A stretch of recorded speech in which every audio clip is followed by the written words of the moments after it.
Hello বন্ধুরা, তোমরা সবাই কেমন আছো? আশা করি খুব ভালো আছে। আর আমিও খুব ভালো আছি। তো চলো আজকে একটা ছোট্ট মিনি ব্লগ তোমাদের সঙ্গে শেয়ার করি।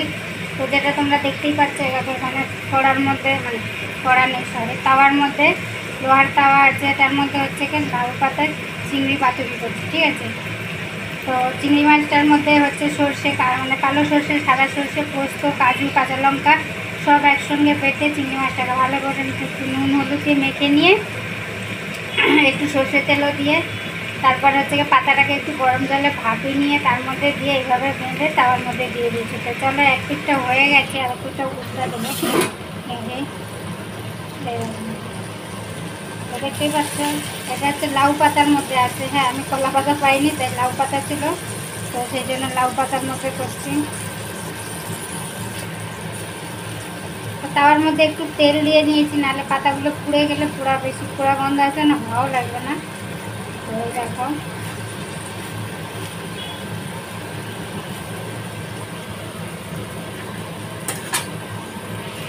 লাইট কম হয়ে গেছে, আবার একটু ঢাকা দিয়ে দেবো। হ্যাঁ, এরকম করে ঢাকা দিয়ে দিয়ে করছি।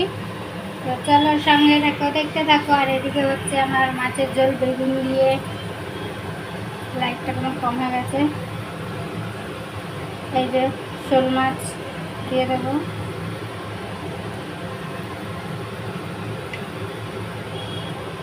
দেখেছো পিসটা? আগে বেগুন ভেজেছিলাম, বেগুন ভাজার তেলটাতে মাছ ভেজেছি বলে না, মাছটা এরকম কালো কালো লাগছে, অ্যাকচুয়ালি কিন্তু এরকম কালো না, দেখেছো?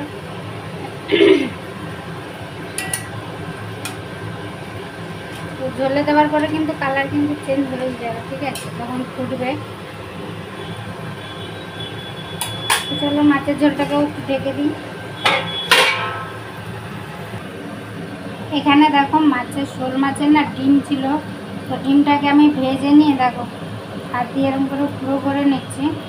তো এটার মধ্যে আমি পেঁয়াজ কুচাবো, কাঁচা লঙ্কা দেবো, আর একটু ভাজা লঙ্কা দিয়ে এটাকে হচ্ছে ভর্তা বানাবো,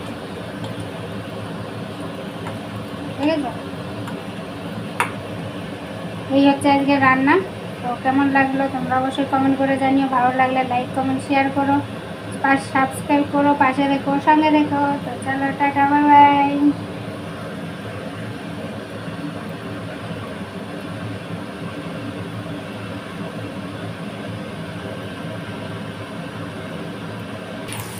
দেখো, ওই মাছের ডিমগুলো আমি একটু তাওয়ার মধ্যে ভেজে নিচ্ছি, দেখতেই পাচ্ছ, পেঁয়াজ দিয়ে, কাঁচা লঙ্কা, পেঁয়াজ আর ধনেপাতা দিয়ে। একদম কাঁচা পেঁয়াজটা আমার মা খেতে পারে না, সেই জন্য একটু পেঁয়াজটাকে ভেজে নিচ্ছি। সুন্দর গন্ধ বেরিয়েছে, গরম বলছি। আর এখানে দেখো সেই মাছের পাতুরিগুলো দেখো কেমন হয়ে গেছে, খুব সুন্দর দেখতে হয়েছে, দেখেছো? চাইলে তোমরা লাউ পাতাগুলো খেতেও পারো, আবার নাও খেতে পারো। তো এরকম মুচমুচ হয়েছে, গন্ধ খুব সুন্দর বেরিয়েছে। আর ওদিকে আমার মাছের ঝোল দেখো টকটক করে ফুটছে, মাছের ঝোলটা হয়ে গেছে। তো চলো, আজকের মতন ভিডিওটা এই পর্যন্ত রাখলাম। কেমন লাগলো অবশ্যই জানিও কমেন্ট করে। ভালো লাগলে লাইক কমেন্ট শেয়ার করো, পাশে থেকো। তো এটাকেও নামিয়ে নেবো, বেশি ভাজবো না, একদম নরম হয়ে গেছে পেঁয়াজটা, দেখতেই পাচ্ছ।